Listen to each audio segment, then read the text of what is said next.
Alright guys, what's up sa inyong lahat? At ngayon, nandito na naman tayo sa panibagong gameplay na kung saan meron na tayong webcam, meron na din tayong magandang mic at wala nang sipon. Guys, hindi na din to GTA 5. Ito naman ay Supermarket Together na isang libreng laro dito sa Steam na sabi nila maganda daw. Kaya itatry natin ngayon. So ngayon, syempre dito sa Supermarket Together, parang business, ganun. Sabi dito, while the store is closed time, passes way more slowly. The first step is to place some furniture. Press tab to open the builder. Sige, pasok muna tayo. Wait lang. Diretso na agad tayo sa task. Press tab. Okay, sabi dito, buy 2 product shelves, a checkout, and a storage product shelf. Ito siguro yun. Lagay natin dito. Oops. Tapos, dito yung isa. Yan. A checkout. Yung checkout naman, kanan. Saan ba maganda ilagay yung checkout? Dito. Yan. Tapos, a storage shelf. Yan, ito. Note, the storage shelf can only be placed in the annex empty room connected to the manager room. Ito yung manager room. Ito yung, ayan. Okay. Add natin dito. Okay. We have a franchise point available. Points are earned by owning a successful business. Go to the manager room and acquire the first perk in the perks blackboard. Ngayon, go to the manager room. Acquire the first perk in the perks blackboard. Yun nga. Great! You have just acquired the first pack of products. It's important to remember that once you acquired a product, franchise customer will expect those products to be in that store or they will complain about existences. Now go to the manager blackboard. Click in it and then click in products order. So dito, siguro pipili na tayo ng ititinda natin. Bibili na nga tayo guys. Add natin lahat. Yan. Yan lahat yung dadating sa atin at ititinda naman natin. May na natin. Okay. Great. Now go outside and look for the purchase boxes. Click on one to hold it. Ayun. Kunin natin isa to. Tapos, go to a product shelf and click LMB on one of its rows to fill it with products. RMB will return. Okay. Ito ka. Yan. Ganyan. No more products in the box. Basurahan. F. Ayun. Okay. Kunin naman natin tong ano ba to? Sugar. Ayun, sugar. Kailangan to. Cereal tong isa. Ito naman sugar. Dami nating pantinda. Sunod naman to guys. Ano ba to? Rice, kanin. Ito, mahalaga din to. Tapon ulit natin sa basurahan. A few moments later. Products are placed but initially labeled at cost price, which means no benefit. Go to the manager room and take one of the pricing devices. Okay, teka lang. Tapon ko muna to para malinis. Kuha. Aim at the shelf and the product pricing information will appear on the device screen. Ito. Yan.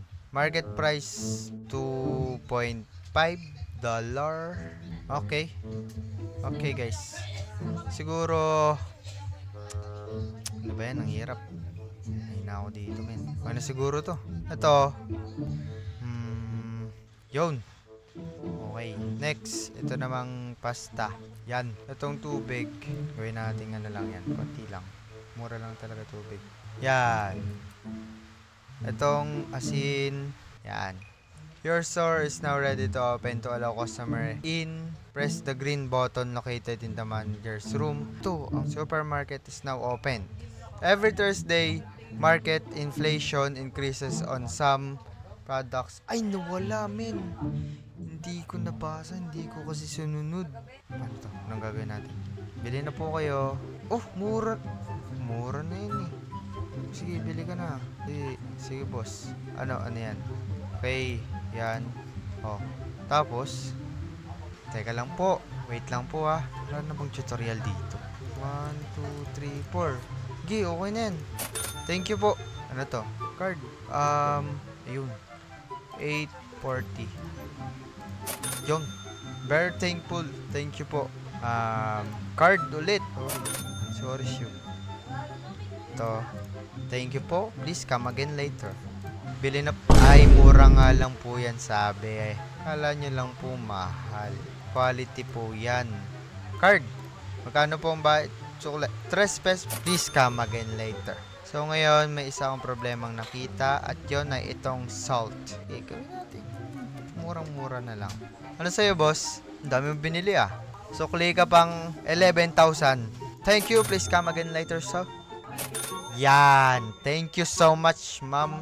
Please come again later po. Tagal magawas. $36. Okay, sir. Thank you. Ay, ma'am. Sorry po. Okay. Thank you so... Wow! Ang dami, ma'am. Thank you po. Please come again later, sir. Abot pa po kayo. Magsasarado na po ako. Sir, konti na. Pakibilisan po. Ayan. Ubus na yung cereal. Mabenta pala yung cereal.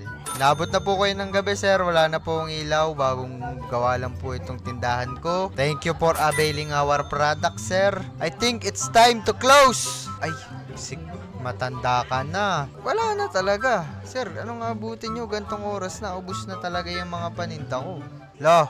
Gabi na wala ka na, ubus na eh. Gabi ka na eh. Dapat kanina ka pang maga. Please, pabilisan po, ma'am.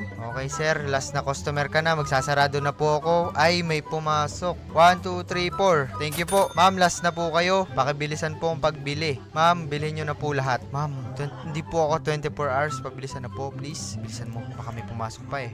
1, 2, 3. Ma'am, thank you very much. Please come again later. Wala, guys, hindi ako nagsasarado. Mukhang kailangan talaga ubusin ko to ah. Ma'am, mukhang hindi pa ikaw yung lasa. Ubusin mo na kaya, ma'am.